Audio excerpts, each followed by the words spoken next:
చాలా మంది non Christians లోతు లోతు కుమార్తెల విషయం ఎత్తి చూపించి మీ బైబిల్లో ఇలాంటి విషయాలు ఎందుకున్నాయి, బైబిల్ ఒక బూతు పుస్తకం అంటున్నారు.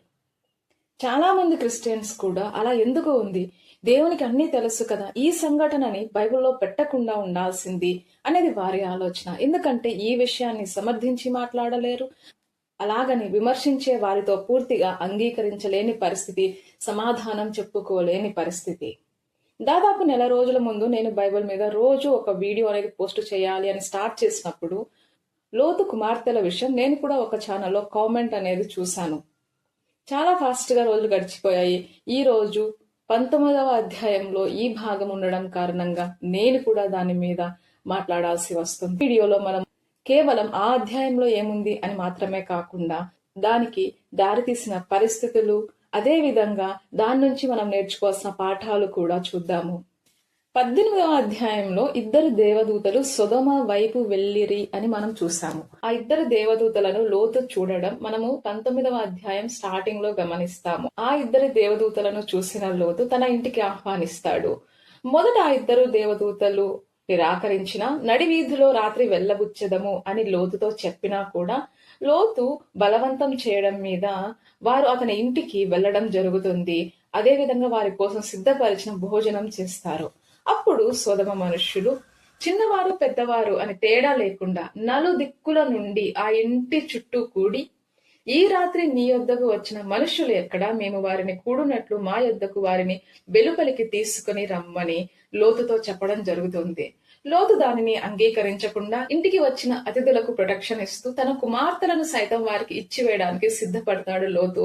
కానీ ఆ సొదొమ మనుష్యులు పరదేశిగా వచ్చి తీర్పరిగా నువ్వు ఉండచూచుచున్నావా, నీవు వారికి రక్షించేట్లయితే అంతకన్నా ఎక్కువ కీడు నీకు చేస్తాము అని లోతు మీద అటాక్ చేయబోయినప్పుడు ఇది గమనించిన ఇద్దరు దేవదూతలు లోతును ఇంట్లోకి తీసుకుని వచ్చి కనుమొబ్బు కలుగజేస్తారు. దాంతో వారికి డోర్ ఎక్కడ ఉంది అనేది కనిపించదు మరియు అర్థం కాదు.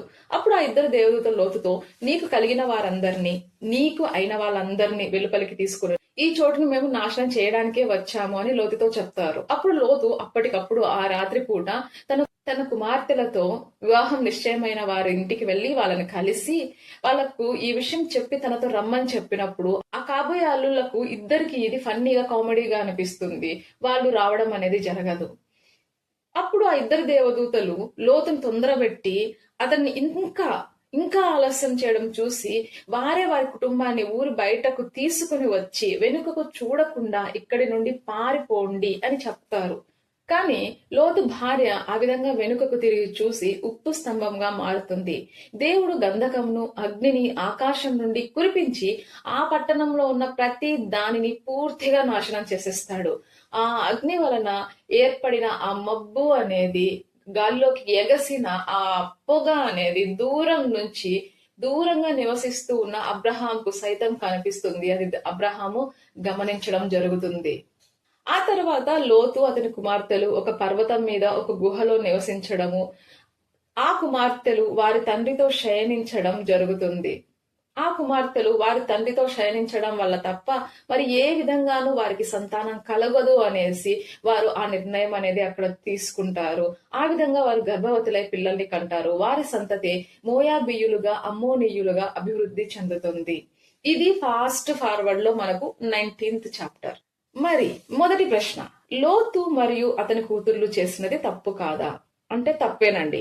ఈ విషయాన్ని ఎక్కడా కూడా హర్షించే విషయంగా, గర్వించే విషయంగా బైబిల్లో చెప్పబడలేదు. మరి ఇంకా ఏ పరిస్థితుల్లోనూ ఎటువంటి సంబంధాలకు దేవుడు అంగీకారం తెలుపడం లేదు. నోహు కాలంలో ఈ విధంగా అక్రమం పెరిగిన కారణంగానే జలప్రళయం వచ్చింది. దేవుడిని మనసు నొచ్చుకుంది మానవుణ్ణి నిర్మించినందుకు. రెండవ ప్రశ్న, ఇందులో లోతు తప్పు ఎంత? లోతు తన కూతుర్లను ఇక్కడ బలాత్కారం చేసిన విధంగా బైబిల్లో ఎక్కడా లేదు. తన కూతుర్లు అలా చేసిన విషయం కూడా అతనికి తెలియదు. 33 మరియు 35వ వచనాల్లో చివర్లో రాసి ఉంటుంది. మరి లోతు కూతుర్లది తప్పు కాదా? తప్పే. కానీ వారు కామంతో కానీ కోరికతో కానీ వారి తండ్రితో వారిద్దరూ కూడా శయనించలేదు, తప్పు చేయలేదు. సంతానం కొరకు మాత్రమే వారు ఆ విధంగా చేయడం మనం గమనించవచ్చు. సంతానం పొందడం కోసం అంతకన్నా వారి ఆలోచన పరిధిలో వారికి ఇంకొక బెటర్ ఆల్టర్నేటివ్ అనేది కనిపించలేదు. వాళ్ళు ఈ ఎక్స్ట్రీమ్ స్టెప్ అనేది తీసుకున్నారు. ఈ విషయాన్ని మనం 32వ వచనంలో గమనించవచ్చు. మరి 4వ ప్రశ్న ఏంటి అంటే, దేవుడు మరి ఈ విషయాన్ని అంగీకరించాడా అంటే దానికి సమాధానం లేదు. వారి సంతానం, వారు ఏ విధంగా అయితే సంతానాన్ని పొందుకున్నారో అది దేవుడికి అంగీకారం కాదు. ఎందుకంటే ఇశ్రాయేలీయులకు వారి సంతానం విరోధమైనదిగా ఉంటుంది, శత్రువులుగా మిగిలిపోతారు. 5వ ప్రశ్న, మరి ఈ పరిస్థితికి లోతు ఎంతవరకు కారకుడు అంటే ఈ ప్రశ్నకి 2 లైన్లలో సమాధానం చెప్పడం చాలా కష్టం అండి. ఎందుకంటే లోతు చూడడానికి యెహోవా తోట వలెను ఐగుప్తు దేశం వలె నీళ్లు పాలు దేశంగా ఉంది కదా అని సొదొమను ఎంచుకున్నాడు. చూసి ఎంచుకున్నాడు, కానీ వారి ప్రవర్తన, వారి కట్టుబాట్లు అనేది గమనించకుండానే సొదొమను ఎంచుకున్నాడు లోతు. ఇది మొదటి విషయం. సొదొమ రాజులు ఓడిపోయినప్పుడు తన ఆస్తిని కూడా గెలిచిన రాజులు అందరూ తీసుకెళ్లిపోయారు. అబ్రహామే వాటిని రక్షించి తిరిగి తీసుకొని వచ్చిన విధంగా మనము ఇంతకు ముందు అధ్యాయంలో ఆల్రెడీ గమనించాము. ఆ తర్వాత కూడా లోతు తిరిగి సొదొమకు వెళ్లడం మనం ఇక్కడ చూస్తూ ఉన్నాము. యెహోవా దృష్టికి దుష్టులను బహు పాపులను అయిన సొదొమ వారితో తన కూతుర్ల వివాహాన్ని నిశ్చయం చేయడము ఈ అధ్యాయంలో మనం గమనించవచ్చు. అంటే దాని నుండి బయటికి రావడానికి ప్రయత్నించడం లేదు గాని అక్కడే ఉండడానికి లోతు ఇష్టపడిన విధంగా మనం ఇక్కడ చూడవచ్చు. చివరగా దేవతలు ఊరు వదిలి వెళ్ళమని ఆ రోజు రాత్రి తొందర పెట్టినప్పుడు అతడు తడవు చేసెను అని ఉంది మనకు 16వ వచనంలో. అంటే అతడు రక్షించబడడం కోసం తొందరపడ్డం లేదు, ఇంకా పాపపూరితమైన దానిని వదులుకోవడానికి సంకోచిస్తున్నాడు. అతని భార్య అయితే వెనుకకు తిరిగి చూసి ఏదైతే వద్దు అన్నారో ఆ పని చేసి ఉప్పు స్తంభమైన విధంగా 26వ వచనంలో మనం చూడవచ్చు.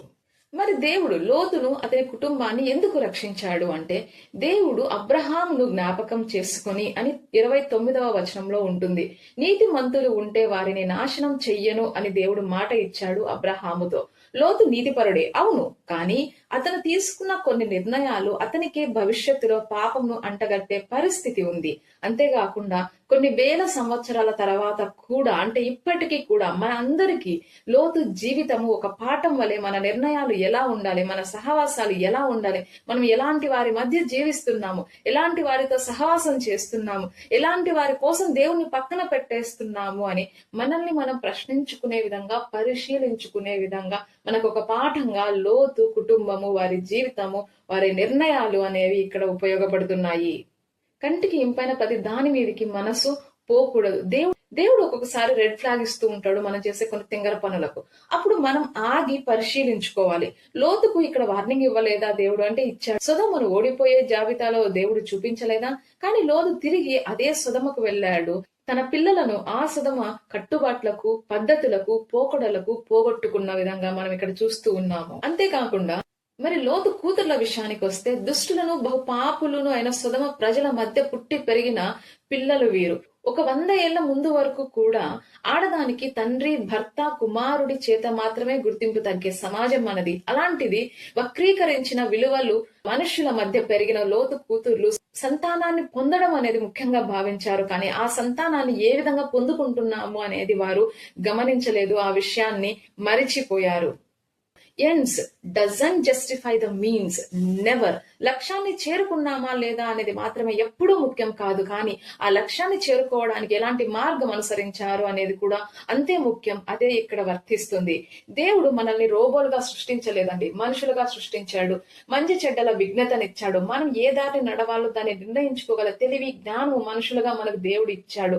కాబట్టి మనం దేవుడు ఎందుకు ఆపలేదు, దేవుడు ఎందుకు రాయించాడు, దేవుడు ఈ విధంగా ఎందుకు జరిపిస్తున్నాడు అని కాకుండా దేవుడు ఈ సందర్భాన్ని బైబిల్లో ఉంచడం ద్వారా ఆ సంఘటన నుంచి నేనేం నేర్చుకోవాలి అని ప్రశ్నించుకుందాము. బెటర్ వర్షన్ గా మారుతాము. మన మాటలు, మన క్రియల వలన మన దేవునికి దూషణ, చెడ్డ పేరు కాకుండా మహిమ, ఘనత మాత్రమే వచ్చే విధంగా మనం ఉందాం, మాదిరిగా జీవిద్దాం. క్రీస్తు అనే గురి యొద్దకు ఓపికతో మన చివరి శ్వాస వరకు పరిగెత్తదాం. భయపడకండి. నీ మరియు నా ఈ ప్రయాణంలో మనం ఒంటరి వారం కాము. మన దేవుడు మనకు ఈ ప్రయాణంలో తోడున్నాడు. మరి ప్రార్థించుకుందాం ఆ విషయాన్ని, అందుకోసం ఆయన సహాయాన్ని అడుగుదాం. ప్రేమ నమ్మకం గల మా ప్రియ పరలోకమందున్న మా ప్రభువా, ఇంతవరకు నీ రెక్కల కింద మమ్మల్ని కాచి కాపాడి ఈ విధంగా నిన్ను మేము స్తుతించుటకు ఘనపరచుటకు మాకు ఇచ్చిన ఈ అవకాశంను బట్టి వేలాది వందనములు స్తుతులు స్తోత్రములు మా ప్రభువా. మరి ఈ 19వ అధ్యాయం ద్వారా మాతో మాట్లాడిన మా దేవ నీకు వేలాది వందనములు స్తుతులు స్తోత్రములు తండ్రి. ప్రభువా, మేము కూడా లోతు వలె చూడడానికి బాగుంది కదా అని నిర్ణయాలు, తాత్కాలికమైన విషయాలపైన దృష్టి ఉంచి నిర్ణయాలు తీసుకుంటున్నామేమో తండ్రి. లేదంటే నీవు వద్దన్నా వారేస్తున్నా దాన్ని గ్రహించలేని స్థితిలో మేము ఉన్నామేమో ప్రభువా. మమ్మల్ని రక్షించుము, మాతో మాట్లాడము తండ్రి. ఆ పరిస్థితి నుండి మమ్మల్ని దూరం చేయము దేవా.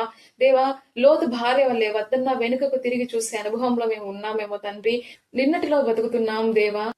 మరి నీవే మాకు దారి చూపించి మేము ఏ దారి నడవాలో, ఏ త్రోవలో మేము నడవాలో మాకు తెలియజేయమని మమ్మల్ని నడిపించుమని అడిగి వేడుకుంటున్నాం తండ్రి.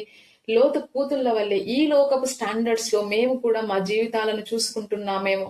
అందము లేదా చదువు లేదా ఉద్యోగము, ఆస్తి, అందమైన భార్య, అందమైన భర్త, నచ్చిన వ్యక్తితో వివాహం, ఇలా లోకంలోని స్టాండర్డ్స్ తో మమ్మల్ని మేము పోల్చుకొని ఆ విధంగా మా జీవితం ఉండాలని కోరుకుంటున్నామేమో. లేదంటే ఆ విధంగా మా జీవితం లేదని బాధలో, నిరాశలో కృంగిపోతున్నామేమో దేవా.